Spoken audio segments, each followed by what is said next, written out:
Hey, this is Davor, and I'm sitting here with Chris Doe. I consider him one of my, actually the most influential business mentor of mine. He's helped millions of people and transformed their lives through creative business education, and he's on a mission to change the world. His vision is to teach 1 billion people make a living doing what they love. And he's had such a big impact on me and on many other people that I know.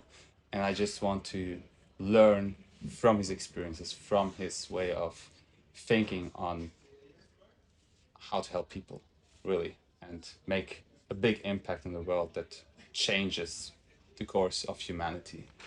That's what I want to learn. We're going to get into how Chris started teaching in his early days, his transition away from teaching at schools and universities to starting his own education company, changing millions of lives in the process, and his learnings along the way on how we can help and have an impact on lots of people in life. And so I'm very happy to be with you today. Thanks for having me. Recording 1, 2. Okay. Recording one, two. Record. All right. All right. Tell me the 3 things you want to focus on for this conversation. I want to.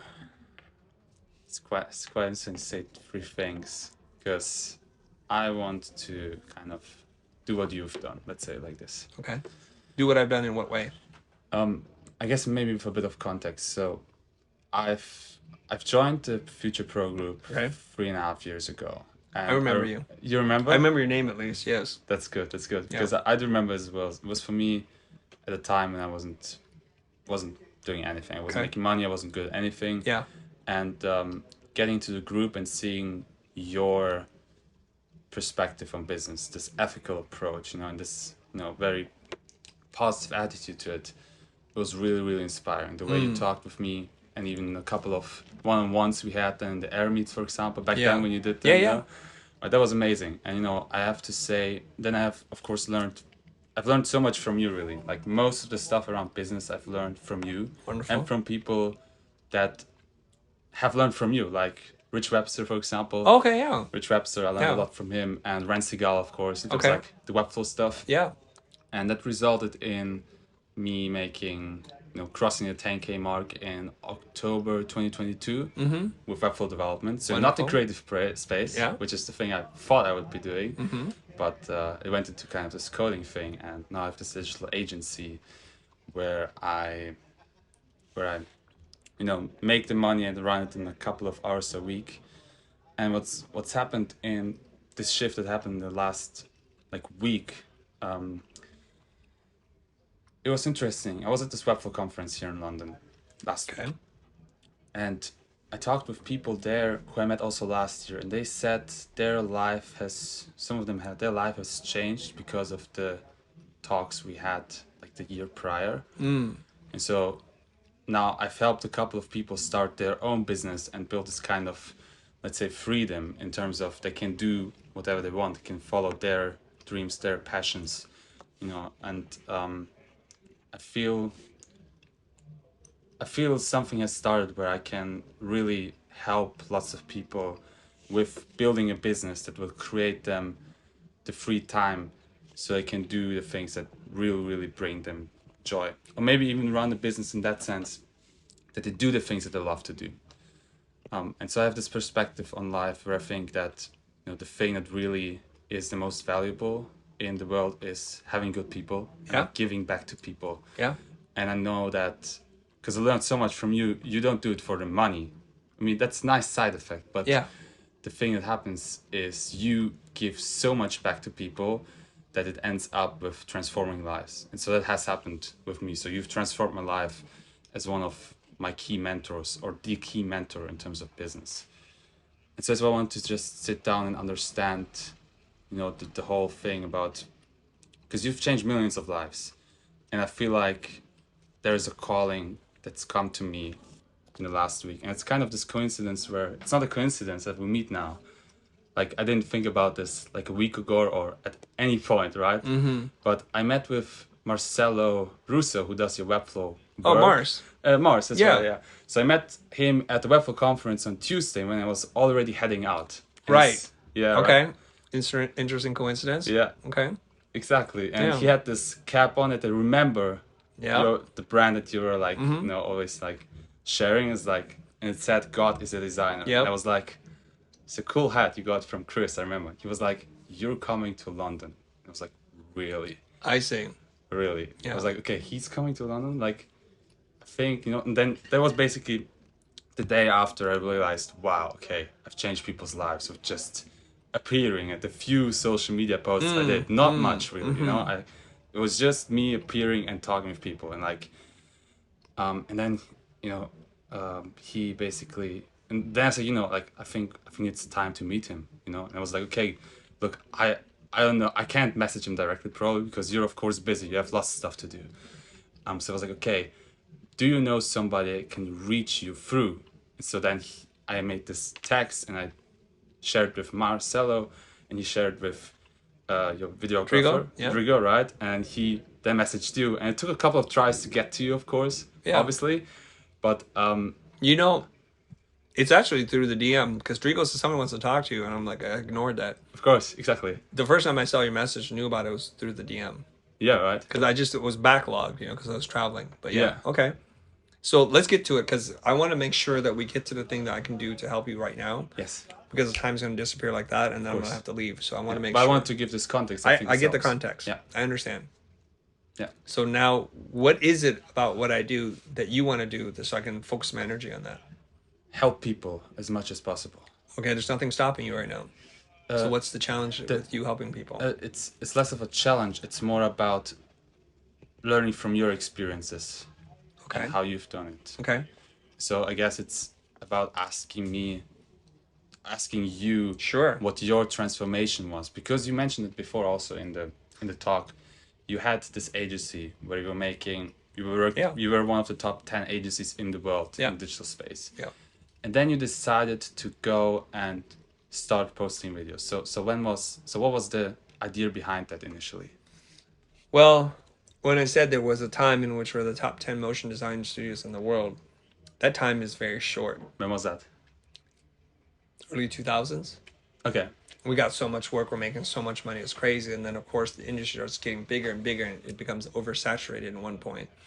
And so we're in and out of the top 10, top 20 in the world doing what we do. And then now there's hundreds and thousands of competitors, and it gets really nasty.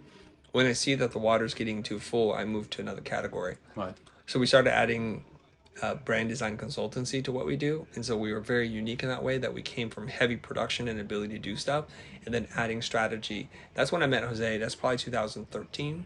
Yeah. So between 2000 and 2013, we're just running a motion design studio. I'm not thinking about much else. I see the need for digital design, like web design, web development. That's not going to go away. Right. And so I wanted to do that, and I inadvertently learned about brand strategy in the process. I kind of taught myself based on the frameworks that Jose shared with me about how to do web design, to doing a user-centric approach. So Jose and I started talking about, well, why don't we launch a business together? I'm interested in education, so are you. I know what I'm doing in social and content marketing, so I follow his lead. And then in 2014, we're starting to create content. It takes us a couple of years to make real money, but every year that we make money, we 3x the previous year. So the initial idea was to start educating on YouTube. Yeah. What did UX. Just on UX. That was the main idea. That was the main thing, because that's what he knew. Right. And so that's where we wanted to just make money. That was the main focus in the beginning. Let's make money. Right. We want to launch a company. We want to sell products. And the first year we did it, we made $18,000. Right. Horrible. Yeah. Total year, 18,000 between him and I. So I can't even pay an intern that much.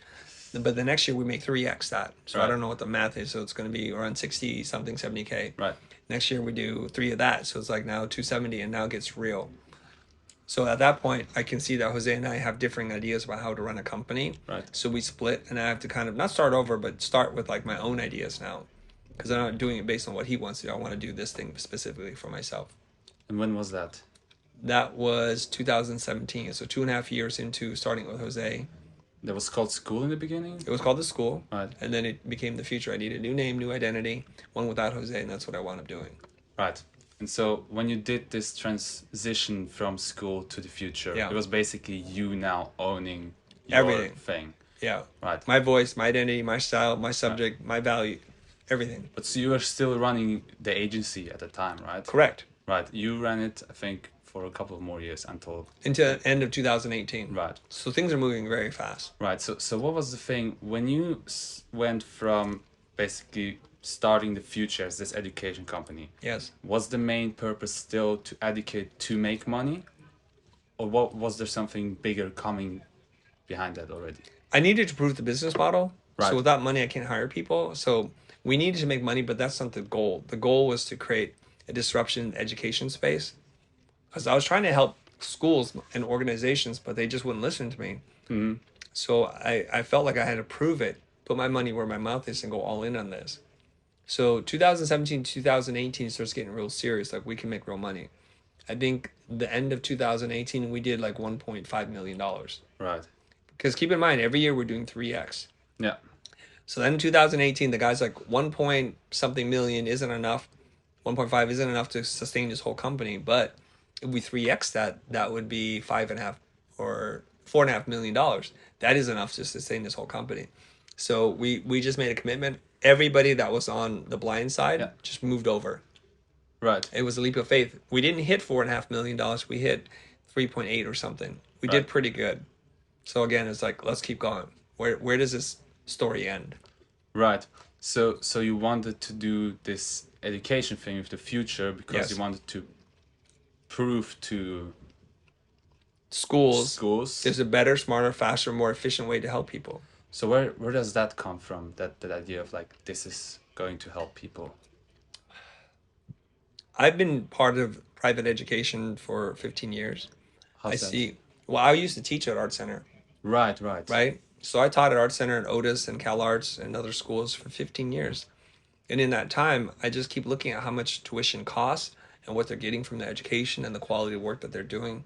It felt lopsided to me. Mm-hmm. Is it worth that much? I don't know, but that's what they're paying. So I started to ask these questions, and I thought AIGA, which is the Professional Design Organization in America, wasn't doing as much as I thought they could be for advocacy, which is what they're all about, nonprofit.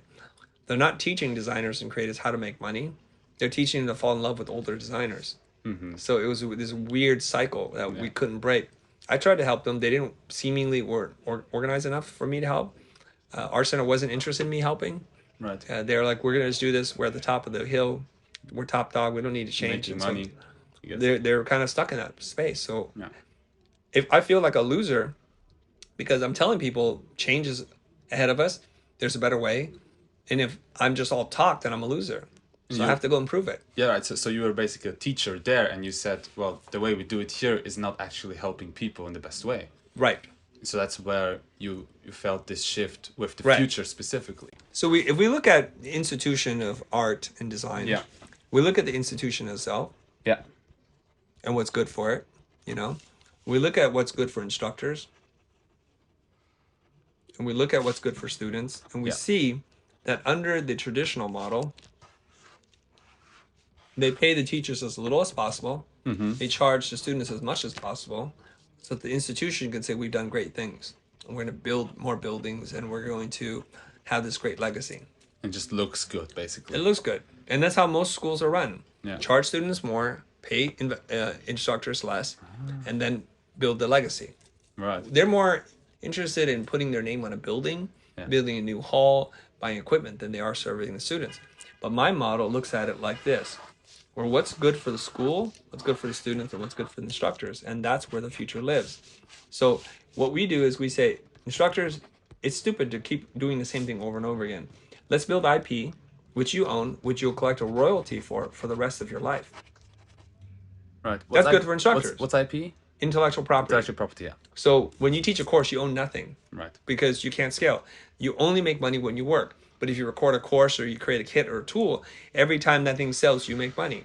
So it's my goal to give every single instructor who taught with us a check, a small check, hopefully a bigger check, but a check every single month. It's the first time they introduced this idea that what they teach can be valuable beyond the hours in which they work. And if we do this cheap enough, then the students win, because now what we've done is we've reduced the amount of student debt. So what we do is we charge 1/100th of what they would pay for an education. Yeah. And if we do this, what does the institution want? They want legacy.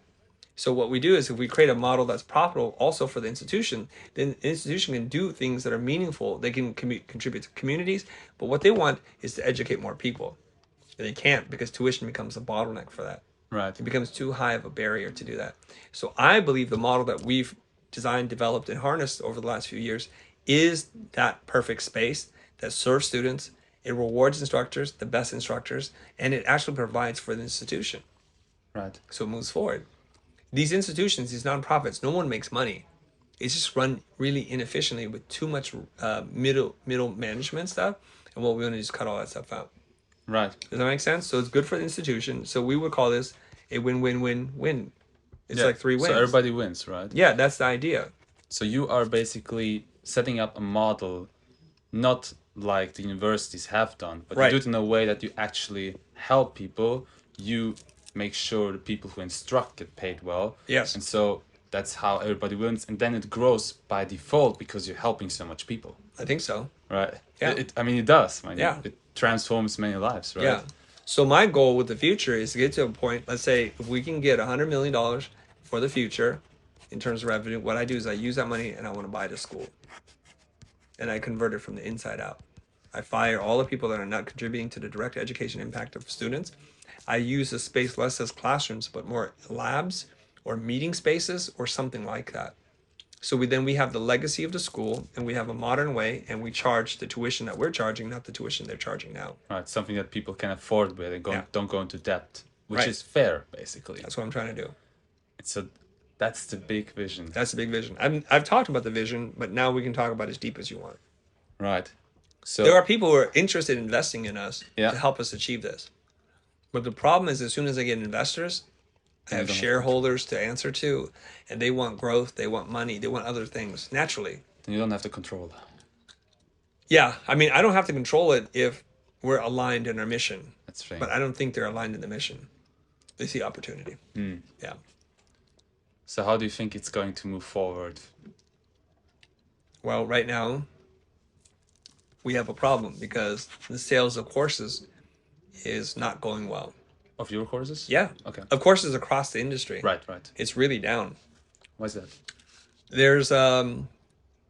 There's too many options at inconsistent quality and price that it's created, I think, overwhelm for students. Like, where do I go? What do I do? Who do I trust? I wasted my money on this. Are you as good or as bad as them? There's a lot of confusion.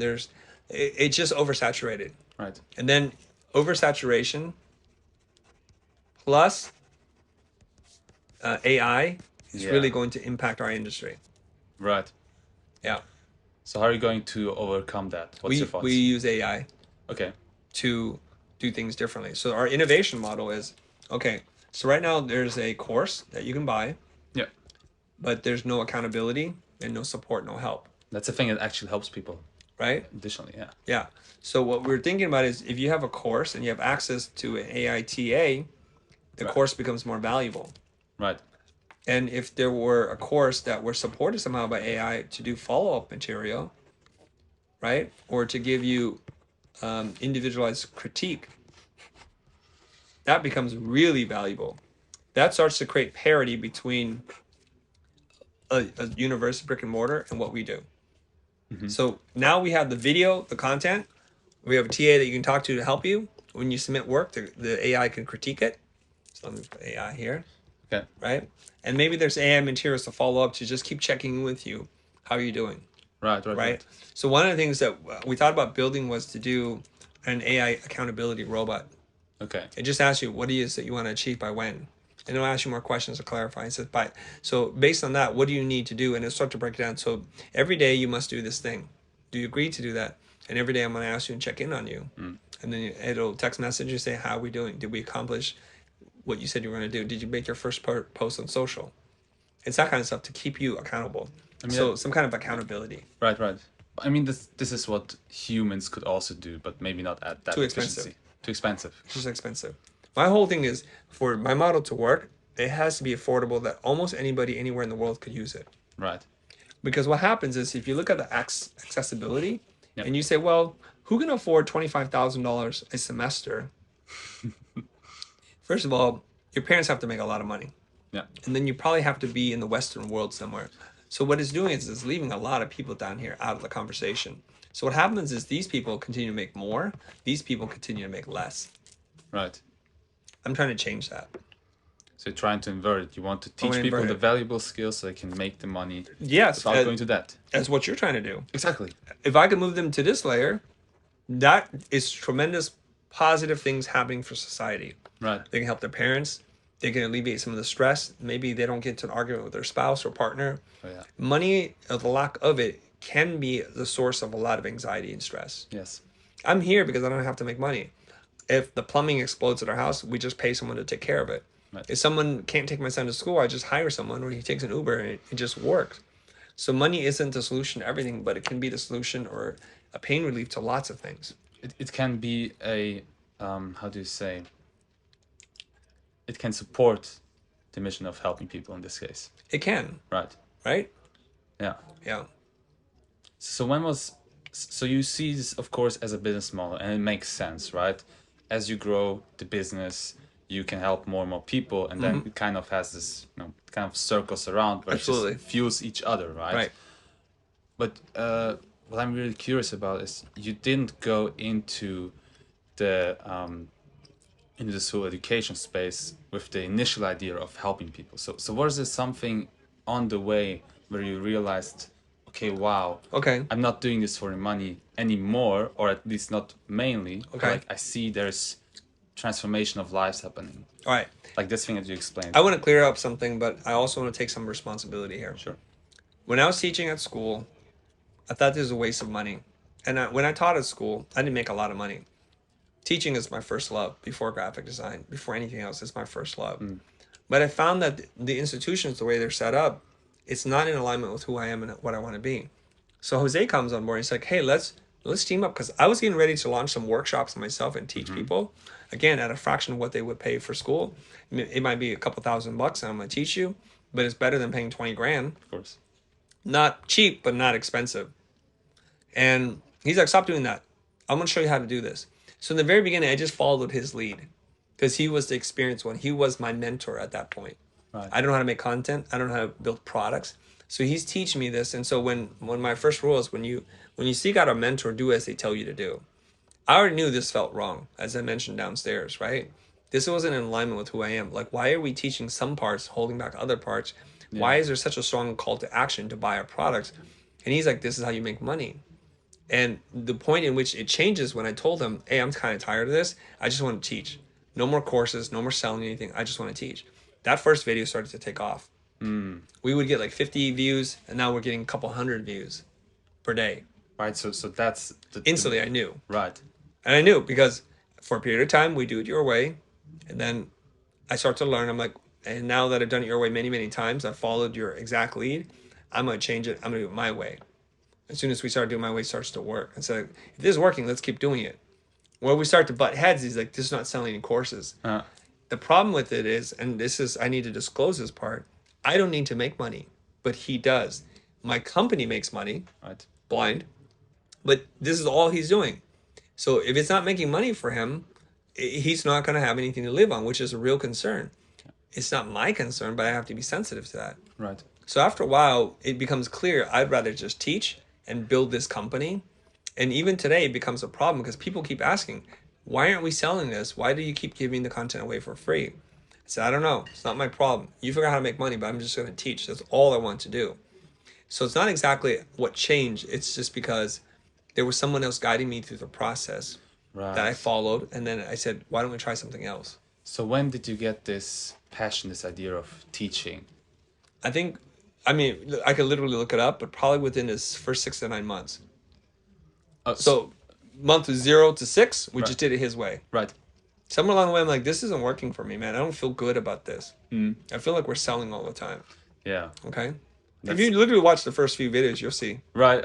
I saw that. It's interesting to see that shift. You know, the very old videos and now even the the meetup we had just right now. It's like, okay, we just need to. Did you hear me sell anything? Nothing. Was I pitching? Nothing. Of course. Yeah. It's just I don't want to. so much value that you don't need to, push yourself onto people. Yeah. That's also what you said. Is like, you came here to London because people want you to be here. Yeah. right? It's because people want to see you and want to learn from you. Right. So that's very interesting. What I actually meant with the question, but it's actually a good answer you gave on that part. Yeah.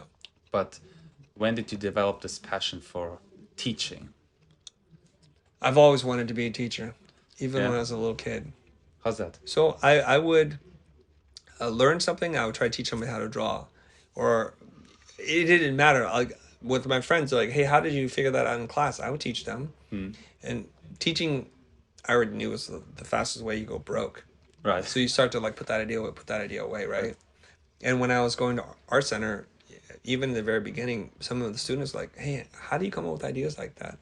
Tell me what you're doing. Like, can you take a look at my layout?" And I would help them. I thought it was strange because we're in the same class. We're peers. I'm not any superior to you. Or I would tell them, "Oh, you know, if you did this in Illustrator, I'll show you how to do it." And I would just teach them. And so even back then, early on in my education, I was already working as a teacher. But now I have skills. Right. So when I was teaching before, I was teaching just based on observations.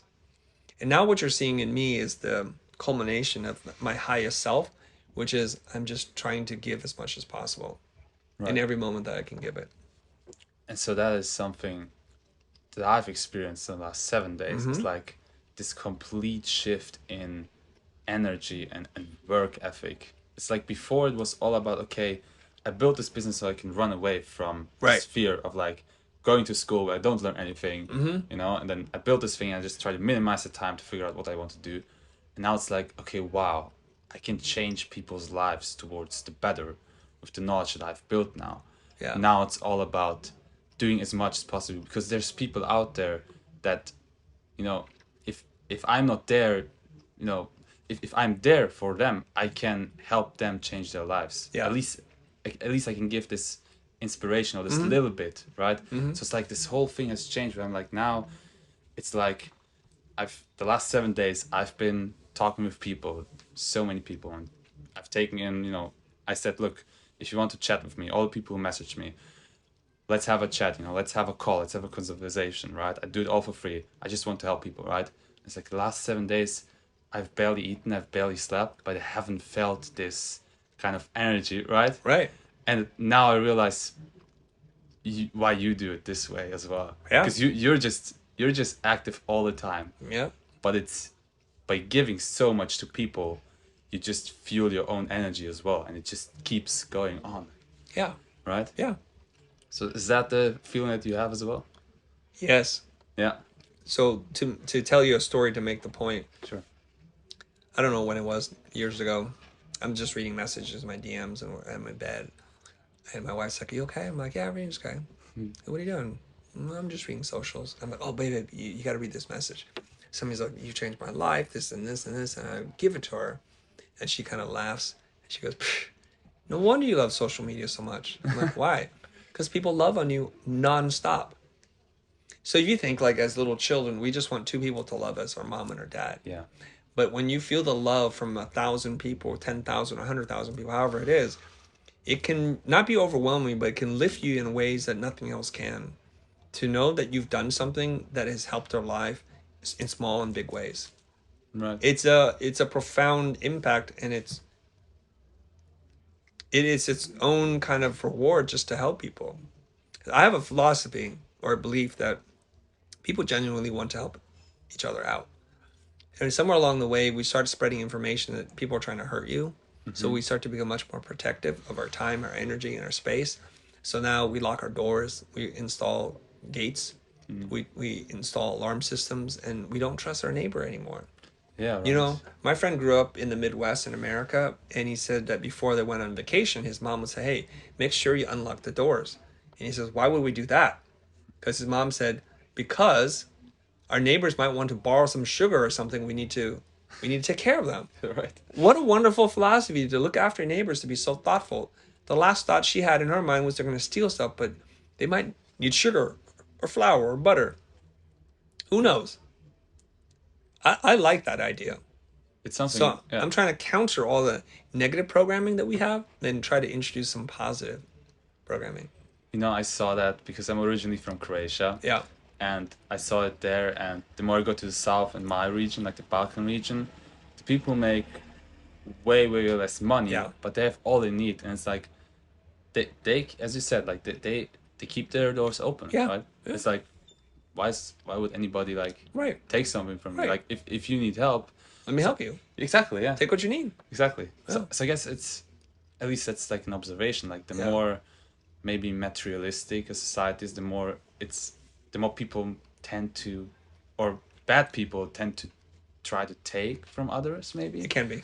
right. It Yeah. can be People want shortcuts. exactly. They don't want to do the work. And I know I'm speaking in utopian sense, but I'd love to have a compound somewhere set a little bit removed from society where people can just come and learn, benefit their lives, and then go back to their village, their country, their city, and share with the others and live from that place so that the message gets is shared and spread. And that's what I want.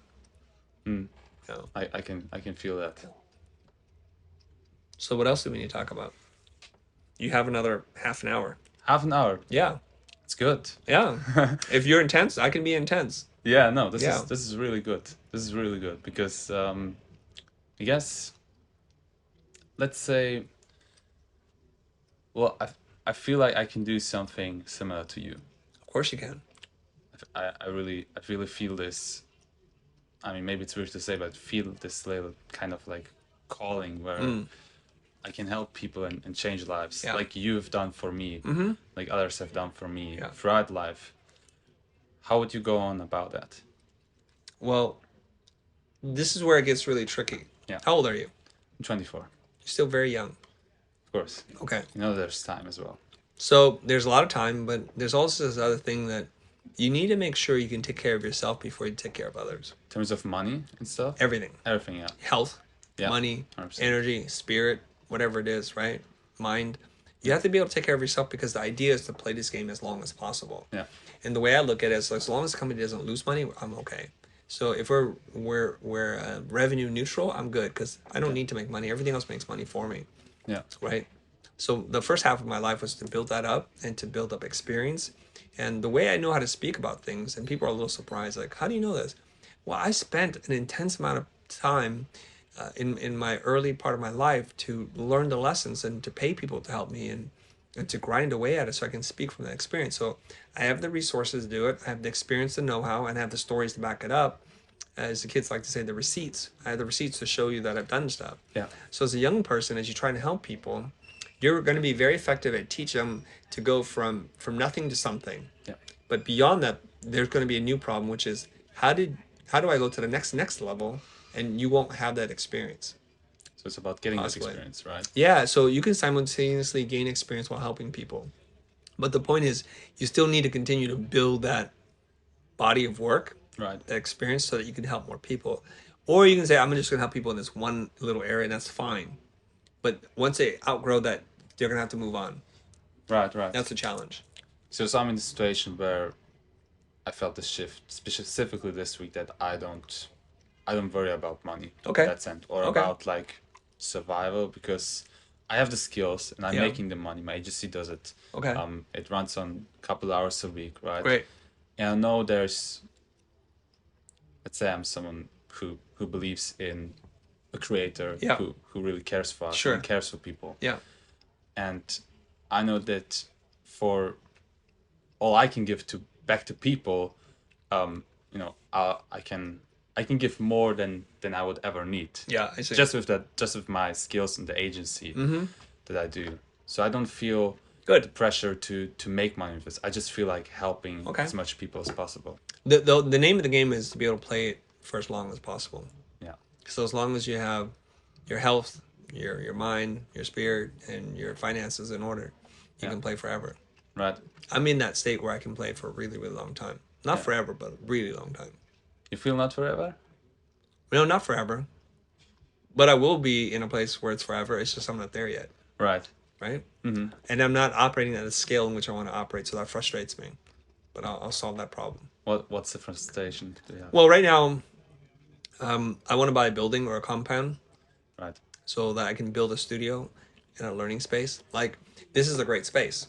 Yeah. But it's finite in terms of its capacity and the circulation design is challenging. It's not made for a group as big as ours, and it's not even that big, Yeah. right? So We've done this in another space. Our other building, the one that we used for meetups, was 5 times the size of the space. Right. So there, people are flowing. I could have desks, and there's good air circulation. Those things do impact the experience. To do. If you're standing up in the back and it's hot and you can't hear, you're not going to feel great. Yeah. Yeah. So that does impact things. So that's the next step. Find a building. I was trying to do something with the university, so I don't have to spend money on building. But now I'm tired of waiting for them because it's been too long. Yeah, right. Almost 2 years waiting on them. Really? Yeah. Just- They're like, oh, this is a good idea. I'm like, yeah, but you guys move so slow. Yeah. That's the problem. I And they have see it. tons of space. They do. They do. They have 5 buildings. But like, what's the benefit of teaching more people if they don't get the tuition instead? You know, it's like you're competitive. There's other ways. Yeah. I the proposal is very good. Yeah. Yeah, they're Okay. just slow. Right. There's a lot of benefit for sure. Yeah. It's interesting. Yeah. Okay. What else? I'm just trying to learn from experiences, really. Yeah. That's what I'm doing. Yeah, And I understand. I'm getting direction from that Okay. quite a lot. Good. Let's say you were. Let's say you weren't. Let's say you have this education company, the Future, right? Yeah. And you're just about helping people. And in terms of money, everything was covered, right? Yeah. Without that, Yeah. would your approach to running this education thing be different if it didn't have to make money, basically? Well, I think almost everything has to make money because you're burning money all the time. Do you feel like you're? I am burning money. Right. I hire people. Right. People write. So I want to pay more instructors to make courses for us and not worry if they make any money at all. Right. And that's the problem. So if the courses don't sell well, we don't make money, they don't make money. It's a horrible situation to be in. But let's say I had $1 million clear, like in net profit. Yeah. I would just then hire 20 instructors, teach us your course. I'm gonna give you $20,000 advance each. If it never sells beyond that, congratulations, I just gave you 20 grand. Right. But if you sell anything more than that, you continue to collect a percentage once you pay down the original $20,000 advance. So that way, it's like you don't just learn from me, you learn from these other instructors that are brilliant at teaching. And you can learn more subjects. Would you give it all away for free if you realized that it would help more people? Probably the model that we have is as close to free as possible. Right. So we have tons of YouTube content, Instagram, LinkedIn. Yes. So that's pretty close to free. And then we allow people who feel so like they want to give back. Yeah. Like, the church is run for free, Yeah. but they suggest that you should give 10% or 20% of your income to the church. I think it's 10%. Absolutely. And they pass the basket around the Catholic Church. So it's like only if you feel like it. Yeah. And that's how they sustain themselves. And some mega churches who do a really good job of educating people, making them feel fulfilled, joy, they give a lot. So their church can grow. Yeah. So I kind of look at it like that way too. So it's like money is a measurement of impact. So if I'm not making money, I'm not making the right impact. That's a good I perspective. need to change that. And it's like, it's not even a problem for people to charge money. Like, I've bought tons of stuff from you. Yeah. But it's like, when you do that, you actually get so much more back. And then Yeah. there's like those mentorships where, have this literal transformation from like, okay, I pay you 2K. Yeah. You teach me how to be 10 times more productive. Right. And just because it's paid and because you have the accountability inside of it, which wouldn't otherwise be able to be financed if it wasn't paid, Yeah. it actually does help people because it's paid, Yeah. right? Yeah. The money for things that we do also operate as a gate, as a filter. Yes. So downstairs, another gentleman approached me. He's like, hey, can I do one-on-one with you in person? I said, I'm already doing one right now. Right. I'm going to be wiped out after that. But if I told everybody in the room, hey, if you want to do one-on-one with me, just get in line. Exactly. They'd all stay here. But then my energy would be gone. Right. So the money part becomes a little bit of a gate to say, well, that's how I'm going to select. Yeah. Because you're doing all this education for so many people already. So many people. Most people have that, what they need. Yeah. And the one was really when somebody really wants to go and understand your deep wisdom on a level that Yeah. you couldn't otherwise, like I wouldn't be able to do that even online if you had one-on-one, not even through or through the content, right? Right. So that's how you gatekeep people through that, right? Yeah, it has to be because otherwise I have to protect some of my time. Exactly, yeah. Right. And that's how you then again help people in a deeper way. Yeah. Well, if you were starting, of course, from the beginning of educating people, I assume you would just say you try to give as much value as possible, especially if you don't need to. In the make money. beginning, Yeah, right. as much as possible. Right. So let's say you get into YouTube, you put out videos, right? Yeah. Like that's what I've just started, like literally on Monday, right? Yeah. Like, I made 2 videos. I'm gonna make another one. Sure. Probably post this one because I think it's gonna help lots Yeah. of people who Yeah. like I'm in touch with. And then I think then it gets more tactical. It's like, Yeah. okay, we just like I need to put out more and learn the game of getting people to understand what I'm trying to say, right? Yeah. Right. So how was that for you? I know I remember when I remember watching your first videos, and you were a little bit, let's say, introverted, of course. I'm awkward as heck. Of course, yeah, exactly. Like very awkward. You don't need, you don't have to be shy with the words. I was really awkward on camera for sure. Exactly. So that's a skill you learn, right? Yes. So that's all practice, right?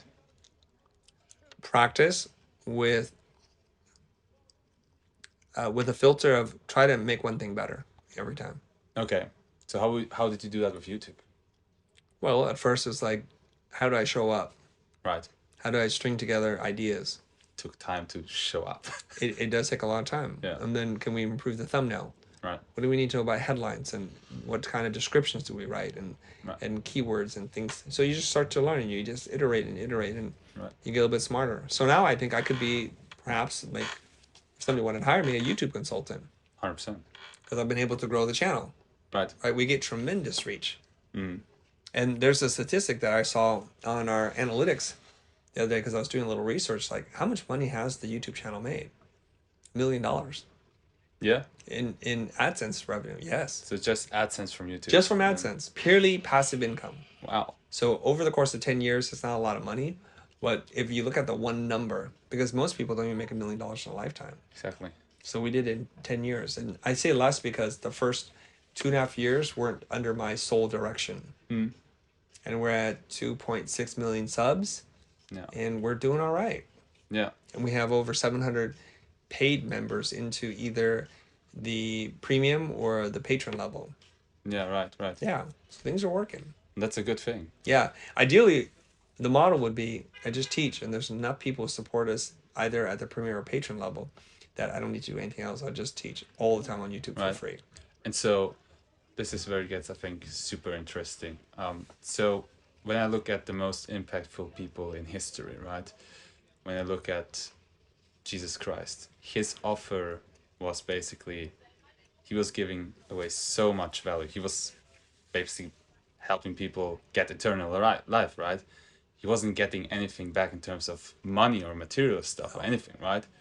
And it's for him, I think if he appeared in a day of time of like social media, he wouldn't need to know about like YouTube thumbnails and these kind of tactics. Like just through his speech and his appearance, I believe he would make the same, if not a bigger impact. Possibly, yeah. Right.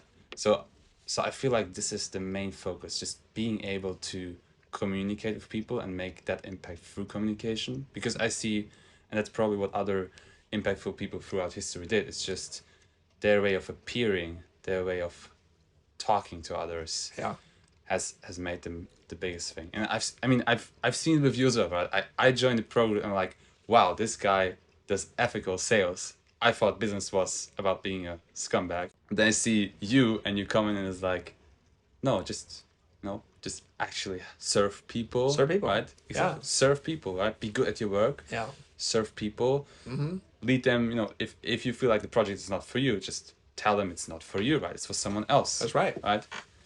And so for you, what is the key lessons you took over over your whole life about where were you able to get so good at teaching and like presenting that aura, you could say maybe?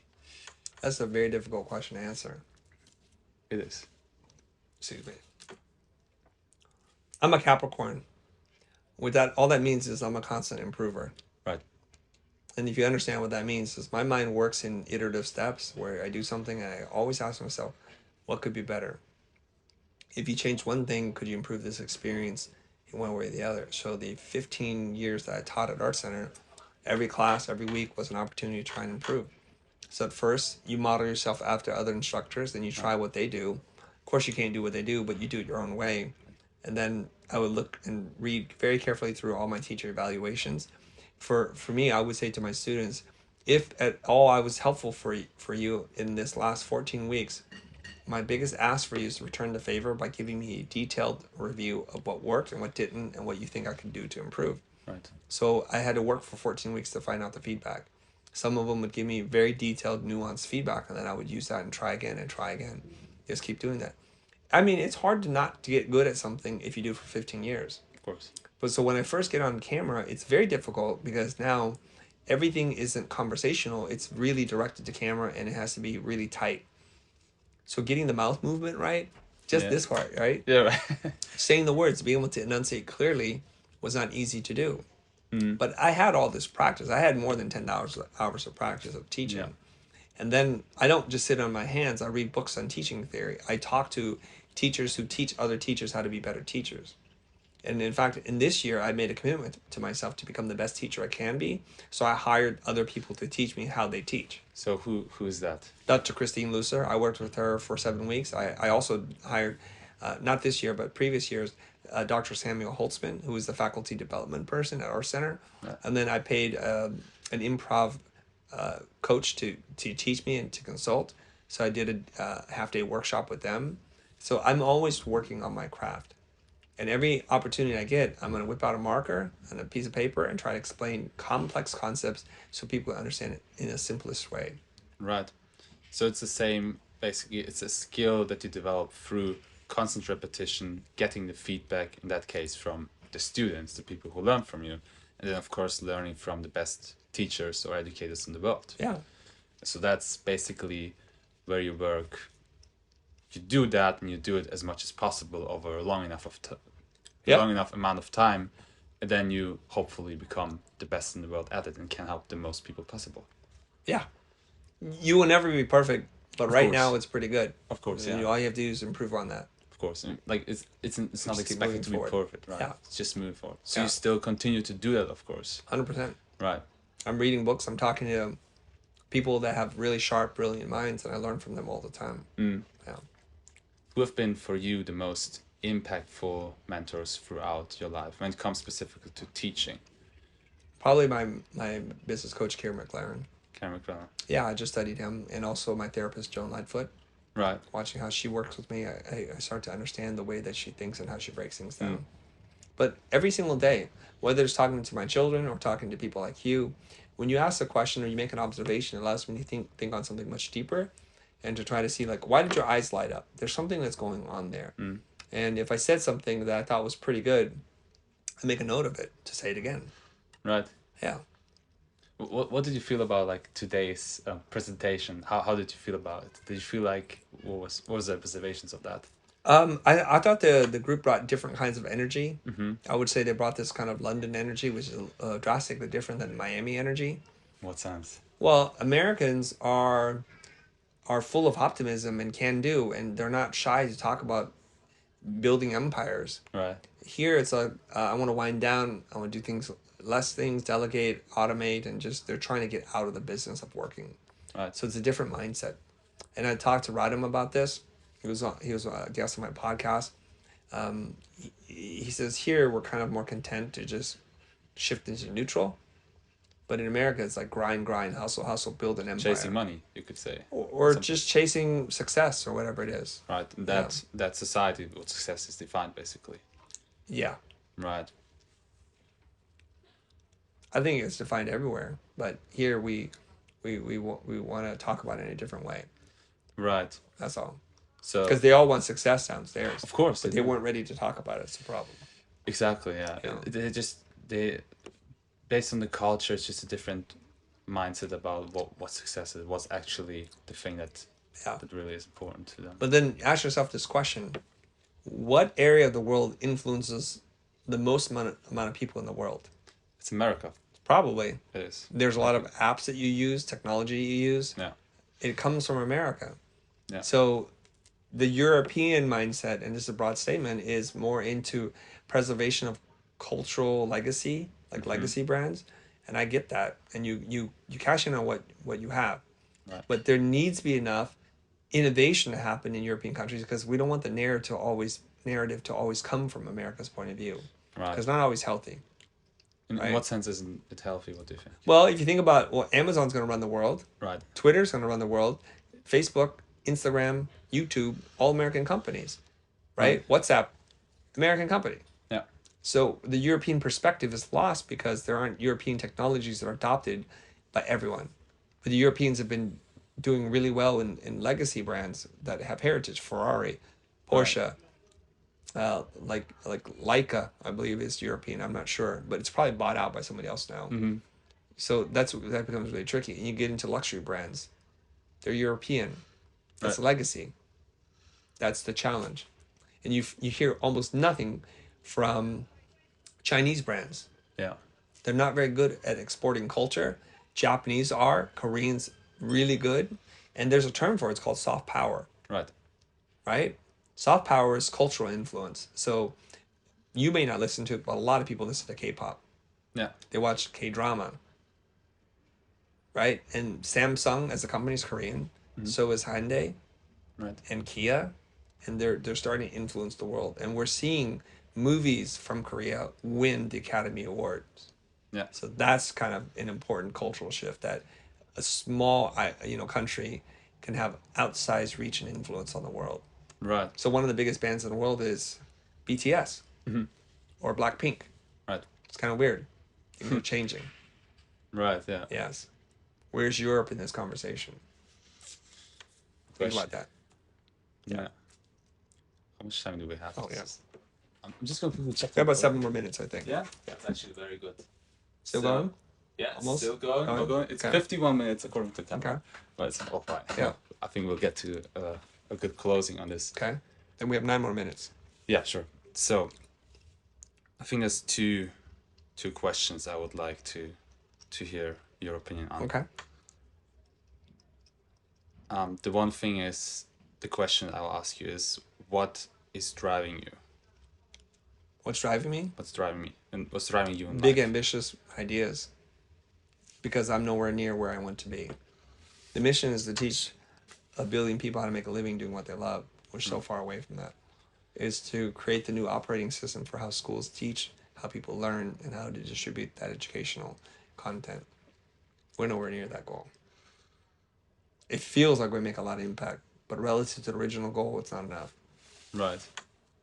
So, that vision that comes from your drive of helping people, teaching? Yeah. So, when we were in Ireland, we went to this hotel's cooking school garden farm. Yeah. And it's called Ballymaloot. And the children of the people who founded and created this beautiful movement are now running the operation. And it's multi-generational families and cousins and relatives all living and working together, creating hundreds of jobs and opportunity. And it's the work-life integration is happening there. So I saw that, but you know what that requires? They Where's have that? they're in Ireland. In Ireland. It's called Ballymaloot. Okay. And it's pretty famous. If you look up Ballymaloot, you'll find it. Okay. Right.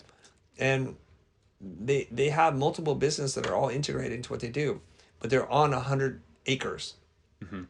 They bought a castle. It's beautiful. And it took many, many years, many decades of working on it that it became what it is. So I'm one person, so maybe I can't complete the mission. But maybe I can set it up for someone else, either my children or someone else, to pick it up and say, Chris, great job. We'll take over from here and we'll keep moving this so that in 3 generations, it becomes the thing I want it to be. Right. Changing the world. Yeah, my goal is just to be alive long enough to keep it in a place where it's continue to grow and to make impact, so that the next person has an easier job of picking up the baton and moving. Yep. I like that. Yeah. Feels very good. I guess the last question that I have for you is, if there was one thing, Yeah. just was Go ahead.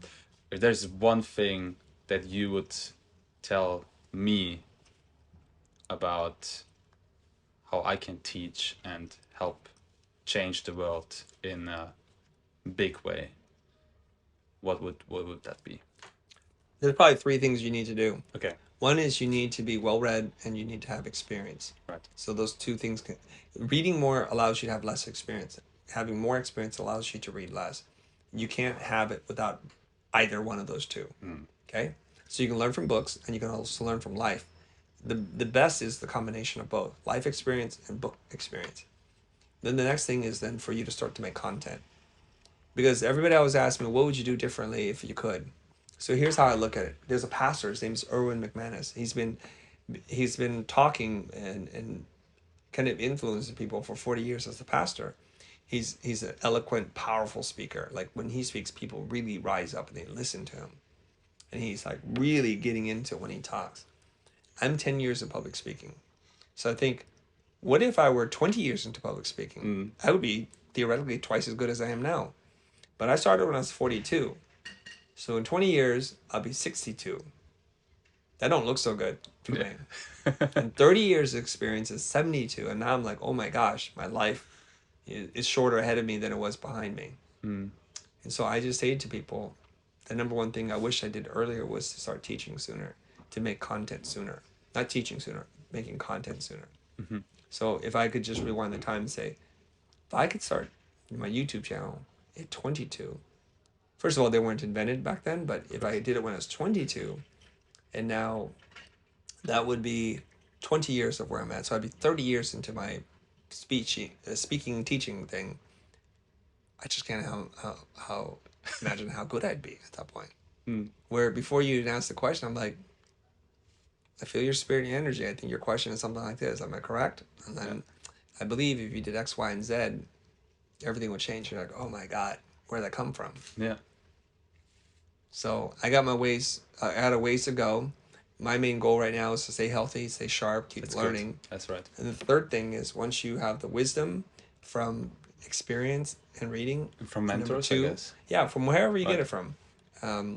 Number two is then that you make the content. Number three is as you make the content, always be asking yourself the basic question: what worked and what could be better, and just keep iterating on that, and eventually you get to wherever you want to be. This is very... It doesn't have to be that complicated. Yeah, this is a very, very clear action point. Okay. And that's what I really love about this. Great. And I think we've gotten down to really everything I wanted to talk about Oh, fantastic. in this call. And I mean, conversation, right? yeah. Okay. Yeah. You want to say anything to the camera before we get out of here?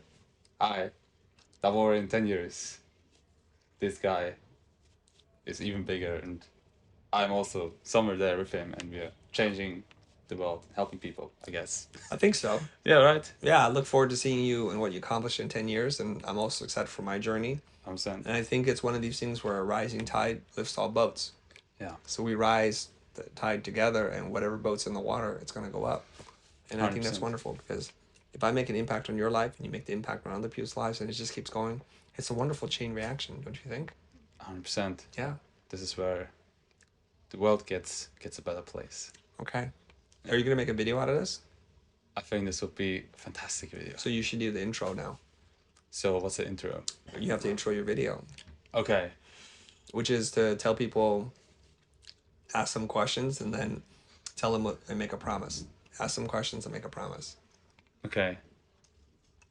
So. And you'd introduce yourself. Right. Okay. Let me figure it out. Yeah. It's not easy. Right. Yeah. Okay.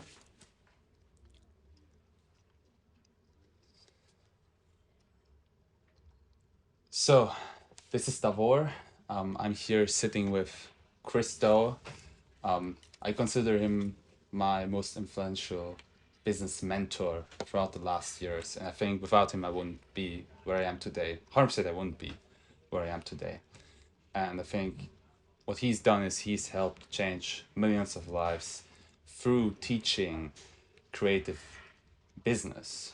And what really is interesting here is that I think there's so much to learn from that in terms of how we can impact lives, how we can, through our experiences, help other people transform into a better life, really, and just give back to really people in the world, to people that we care about. And And so that's what I want to talk about today, about how to change the world and make a great impact on the people that we love. Okay, wonderful. Do it again, but faster. Faster. Twice as fast. So that means less information. Okay. Yeah. Also because you walked through it. Keep going. Right. You can use AI to fix some of this stuff. Okay. Go ahead. Hey, this is Davor, and I'm sitting here with Chris Do. I consider him one of my, actually the most influential business mentor of mine. He's helped millions of people and transformed their lives through creative business education. And he's on a mission to change the world. His vision is to teach 1 billion people make a living doing what they love. And he's had such a big impact on me and on many other people that I know.